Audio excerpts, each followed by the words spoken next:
me and ask question either with the chat function that you have on your screen or by raising your hand.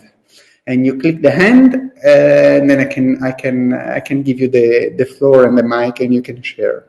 You can also share the smiles. I think there is a function with the reaction and smiles. If you don't understand, if you're completely lost, or you like what I'm saying very much, please express it through those smiles. It's a function to be used. Okay, I guess you see my screen right now. So, impact-driven project. The overall idea of this framework is to focus on the impact, on the change that we want to observe or we want to reach through the activities of the project we are planning. So, what is an impact? The impact is what we want to reach, what we want to measure. It's the final result of our project. And let's try knowing that one example. Let's start with an example right away. We would like to make sure that Lugano as a city or Ticino as a canton can lower its cumulated CO2 carbon-based emissions in a few years. So the idea we want to, that's our impact. And then based on that final result that we want to achieve, contribute to lower the CO2 or carbon emission in the Canton Ticino, what we can do, and what we can plan. So this framework tries to articulate between 4 levels. The impact, so the change, the final result, the long-term vision that we want to target. And then outcome, there are kind of intermediary results. In our examples, if we want to lower the CO2 emission, we have to make sure people use more public transportation, or more public transportation are available on the overall the territories, or action like that. And the output, they are direct results that we have with our project.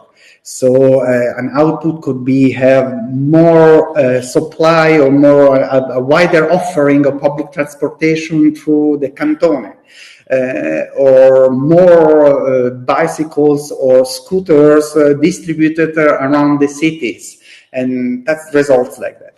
And the inputs, well, they are the activities, the financial means, the human resources, the etc. that we need. In order to roll out our project. So slightly more in deep, the input, well, human resource, financial resource, our network, and so on, is a typical budget, what we need in order to implement our project. And that's, I think, is the easiest bit of this IOI framework. And then we have the output. Well, we put together different inputs, we put together different activities, and we produce some service or products. In our example that I mentioned before, let's contribute to lower the CO2 emission of the city of Lugano or the Canton Ticino. An output would be more buses, more tram, more rent or free bicycles in the territory, or more providers of public transportation services or plans or stuff like that. The outcomes is around the behavior of our targets. So an outcomes in our example, or the expected results, would be more people are using the public transport to enjoy the tourist attraction in Ticino. That's a change in the behavior of the people or the clients or the target population we are planning around with our project. And the impact is the final project result. The desired impact is something sustainable in the long term. And usually the impact is defined around social, environmental, and economic factors. And it's here that you have the direct link with the Sustainable Development Goals that we introduced a couple of hours back. So these slides summarize the logic. We have an initial situation. In our example, Ticino is polluting too much. We are contributing too much to climate change. Let's do something. We would like tackle the impact to contribute to lower the CO2 emission. Again, an example. And then we have the input, we have different activities, we have the output, different output service products, and the outcomes. This shows somehow a very clean and linear logic from the inputs up to the impact. In the reality, in the daily life, it's a bit more messy than that. The input, the direct relationship between input and output is quite straightforward. If we plan to produce some output and generate some output, well, that's straightforward. When we talk about outcome and impact, is further away from our influence, from what we can control with our project. And the linear logic is a little bit more messy.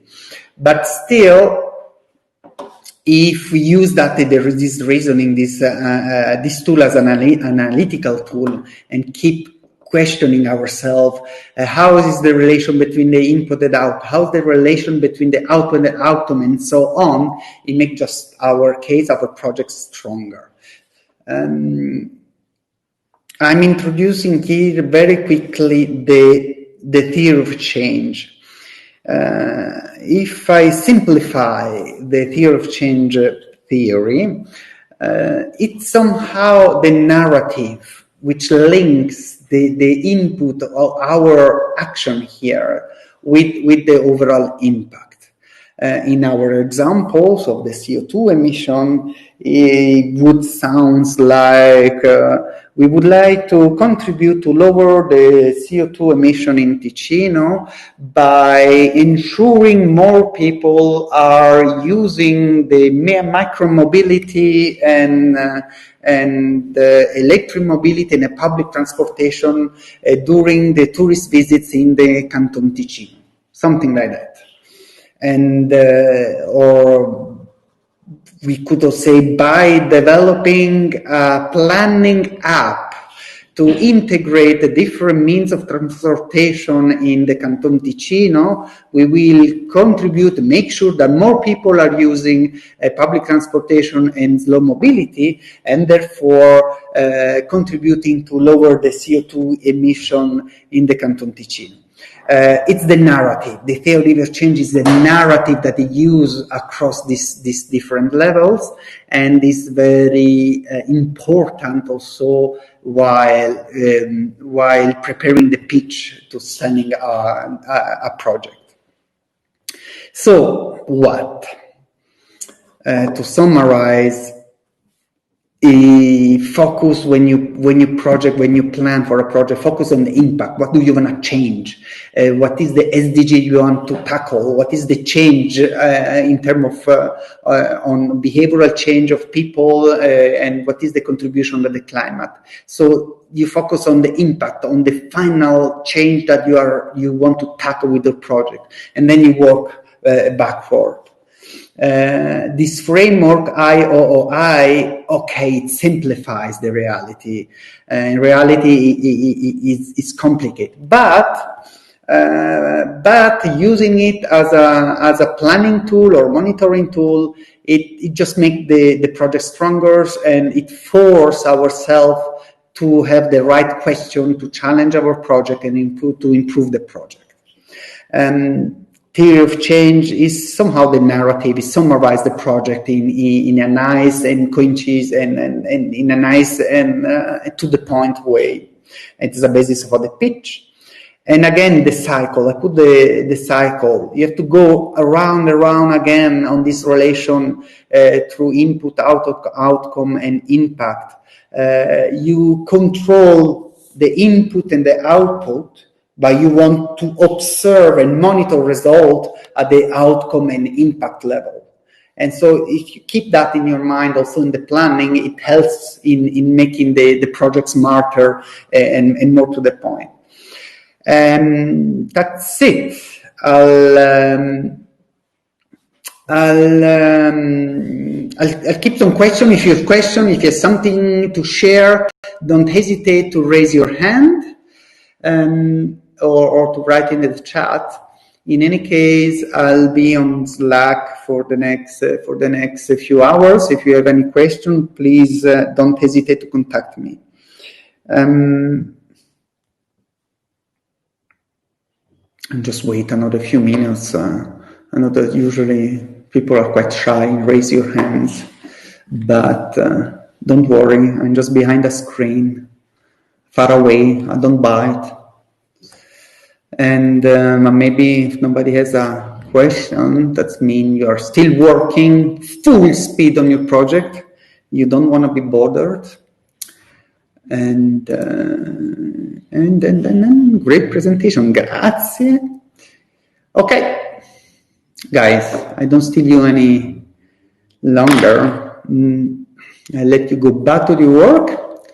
And thank you so much for listening to me. Don't hesitate to contact me for any question, any consideration, whatever. Ciao, ciao. Bye. Bye-bye.